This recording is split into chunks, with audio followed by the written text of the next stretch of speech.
Hello po mga kailaw, kumusta and welcome na naman dito sa ating munting channel. Kung bago ka pa, huwag mo sanang kalimutang mag-subscribe and i-hit mo na ang notification bell icon upang ma-notify ka sa bago pa nating mga video uploads.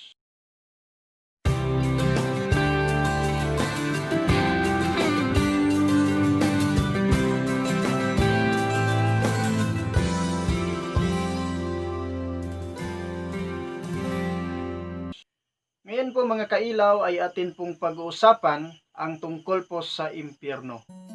Gaano ba katotoo na merong impyerno? So sa isa pa nating video mga kailaw na ating ina-upload po ay may nag-comment po dyan na sabi niya wala daw impyerno dahil hindi daw totoo kasi mapagmahal ang Diyos. Wala naman tayong question dyan kung mapagmahal ang ating Panginoong Diyos. Dahil totoo naman na mapagmahal siya sa lahat. So wala na tayong question dyan mga kailaw. Kasi mahirap na kung i-question pa natin ang salita ng Diyos. Kasi ang Diyos na ang ating kalaban kung i-question pa natin ang mga ganong bagay. Meron ba? Wala ba? Dahil sinulat yan, sinabi yan sa Biblia, so yan na ang totoo. Yan na talaga ang katotohanan mga kailaw. Uulitin ko po, totoong merong impyerno. At may dahilan ang Panginoong Diyos bakit niya ginawa ang lugar na yon. Ginawa ng Diyos ang impyerno para sa dyablo at sa kaniyang mga galamay na mga demonic spirits. So yun yung mga espiritu na sumuway sa ating Panginoong Diyos. So sila lang talaga ang pinaghandaan ng Diyos sa lugar na yon. Kaso marami silang nauto na mga sangkatauhan dito po sa mundo. So kung ang mga demonyo ay papuntang impyerno, yung mga taong sumusunod sa kanilang mga gawain ay doon din naman mapupunta mga kailaw. So yan ang katotohanan kung bakit ginawa ng Diyos ang lugar na yon. Makikita natin sa salita ng Diyos dyan po sa Revelations chapter 21 verse 8. So ipinapakita po dyan na merong mga kandidato.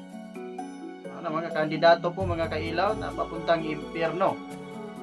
So kailangan nating malaman mga kailaw na ang Diyos po ay hindi lang siya Diyos ng pag-ibig. Diyos siya na kung saan hindi niya itolerate ang ating mga kasalanan kung magpapatuloy man tayo sa ating paggawa ng kasalanan. Pero kung magsisisi po tayo sa ating mga kasalanan, so ang Diyos po ay mapagmahal, mapagbigay, patawarin niya tayo sa ating mga kasalanan po.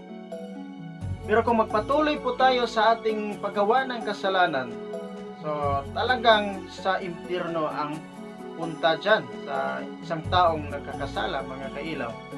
Hindi natin isipin na ang Diyos po ay one-sided lang. Dyan lang siya sa pag-ibig nakatingin. Hindi. Dahil tiningnan din niya ano po ang ating mga nagawa at talagang may kabayaran ang ating mga nagawa. Mabuti man o hindi, may kabayaran po yan mga kailaw. Ang kabayaran sa mabuting mga nagagawa natin, siyempre, yung mga bagay na kanyang i-reward din sa atin. Pero kung mga masasama yung mga ginagawa po natin, ang gantimpala po dyan ay siyempre yung mga bagay na gaya ng impyerno po mga kailaw. So, gaya naman po dito sa ating mundo, kung ang isang tao ay magkakasala, so sa kulungan ng punta dahil kailangan niyang pagbabayaran ang kanyang mga nagawang mga kasalanan. Yan din naman ang ginawa ng ating Panginoong Diyos. gumawa siya ng impyerno dahil maraming nagkakasala. At paano naman kung walang impyerno? So saan po ilalagay yung mga taong na gumawa ng masama?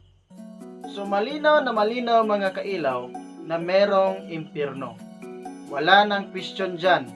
Totoong totoo na may impyerno talaga.